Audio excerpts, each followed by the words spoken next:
do this one slower.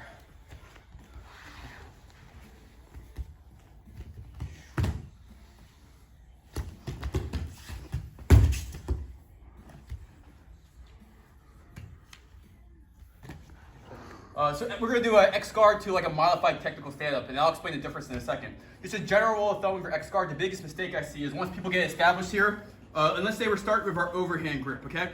Which is better for leg locks and no-gi. So you're here, the big thing is you have to have tension, so jiu-jitsu toes peeled back. These are ballerina, these are jiu-jitsu. So both toes are going to be peeled back, creating an X. I need to have tension behind the leg, tension here, and my knees are going to spread wide, okay? The next part is the back knee, my right knee here should be lifting up and flexing out so that Billy's weight and my knee and shin is supported behind his thigh. And if I can do that, then you can really start pushing forward, picking them up backwards, launching them backwards and forwards, okay?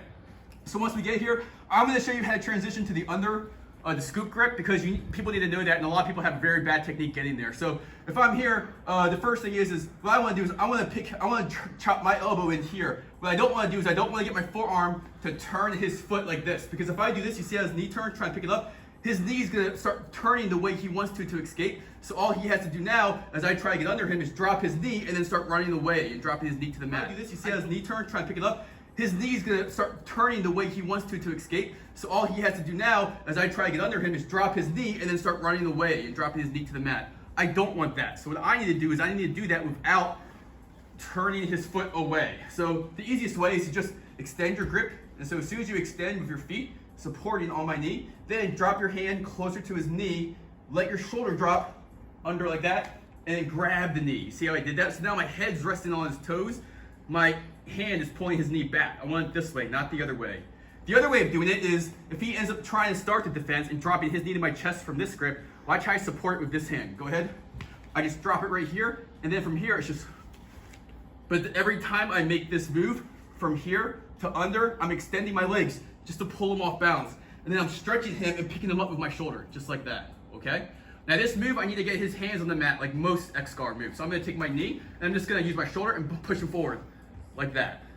I'm gonna turn to my side. Now, a normal technical stand-up, we get here, this foot post, and I start stepping back like this, okay? And eventually getting to here, coming up to your elbow, and picking up and grabbing him and bringing him down. The reason that's a bad idea is because at no time am I kicking, you end up kicking away, but basically he's in a perfect position that as you start getting up, for him to drop his knee to the mat and start running away.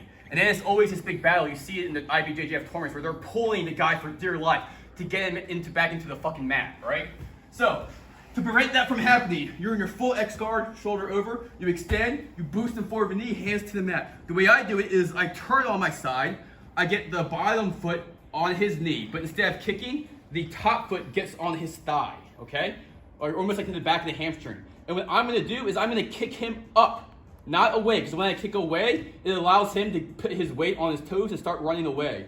If I kick him up with this right foot, as I kick him up, I get up on my elbows. So I sit up at the same time. So I'm never stepping backwards and allowing him to run away. I'm always stepping into him using just momentum. So as I kick, you see how I come up? And now I'm here, one more time. But his weight's always on his hands, which means he's not able to run away as easily.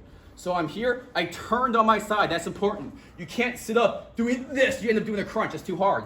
Get on your side, and then as you kick with the top foot, bottom foot drops back, and you get on your elbow, like that. It's a little bit of coordination. And then once you're there, you never have to stand up. All I'm gonna do is I'm gonna keep these toes, the top of his foot, on my shoulder, as I chop his knee to the mat. Just like that, right? And go ahead and stand back up one more time.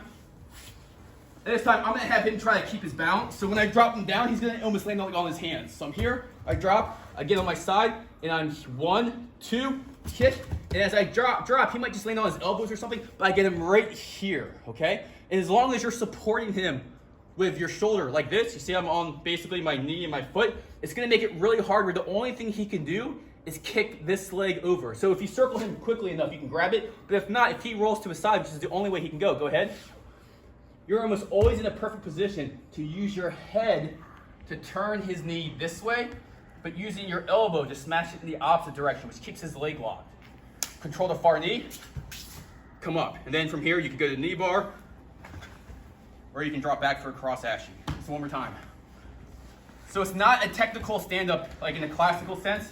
In my opinion, it's actually a lot better, okay? Because we're not risking, we're not having to waste a lot of energy coming up to our feet to drag him down, and he's not able to run away or out of bounds. So you're here, extend, boost him forward, come on to the side, okay?